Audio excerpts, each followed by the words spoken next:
Hi everyone, it's Kate here and welcome to today's video. So here I have my new sketchbook, yay! So this is kind of a DIY sketchbook, as in I didn't buy this as it is, and I have a cover that I chose myself. And basically what I did is I bought the Canson sheets. So I have two colors mostly here, flannel gray and this cream color. And this is just the front page. And in between each sheet, I put tracing paper. So this is the tracing paper, which allows me to have the protection of my sketches.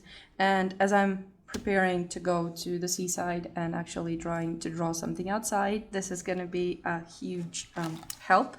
And also this way my sketches won't be lying around everywhere. So this is the two colors that I used, and I basically used the smooth side of Canson Metal paper, the usual one that I use, and then in the end here I have those spare sheets of different papers that I wanted to try. I just thought I'd add them here too, so maybe. And some also I added some black paper. So this is Fabriano Disegno, and I haven't tried a lot this paper, but it's kind of similar in texture to ingress papers, as it has this linear texture to it.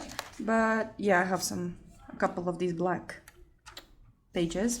So this is my sketchbook, and how you can do this is just basically buy Canson Metal paper or whatever pastel paper you're using, and just going to a copy shop and binding it. I was thinking of binding it by hand, but then it would take a lifetime and I don't have enough free time as it is.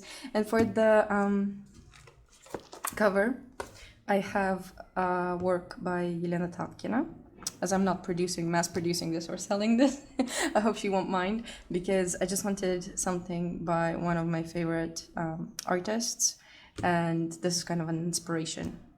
So this is one sketchbook, and then here I have also, I bought this paper that is also Fabriano, and this is a rough kind of the Disegno #4 paper, and I also bound this in a copy shop. It basically costs like €1 or €2 to bind, and unless you bind it, you have like loose sheets, something similar to this. So this is from one of the courses I did, and basically you see that they are one by one, and it's just not very comfortable to actually kind of hold. They fall apart, and that's why I decided to make my own sketchbooks.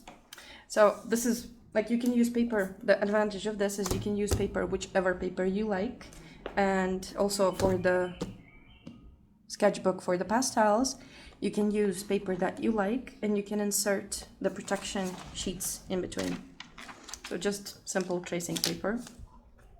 And because usually sketchbooks, you find them with this sheet of tracing paper, they cost a lot. And actually I found another kind of paper that I wanted to try, and I have some small sheets, like test sheets here, so maybe I will try that and I will let you know what I think about it. So kind of maybe paper, but it's really expensive also.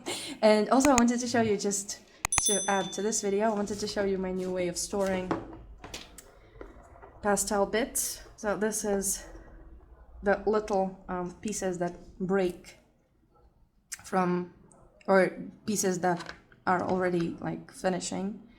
And I used the box that had screws in. So this was with nails and screws. I think it was an IKEA that I bought it. So I used this box, put the nails aside, and now I have my different colors here. So I have reds and pinks, violets, blue violets, blues, yellows, ochre colors, greens, blacks, browns, whites, and that way you keep them kind of cleaner, because I had them all together in one pile and they get really dirty and you don't manage to see the colors. But like this, you can still use these colors, and yeah, it's a handy way to store them and you don't need to spend a lot of money. Anyway, if you're buying nails, you can buy it in a box. So this is it for today's video. I will see you guys in the future ones. Thanks for watching. Bye!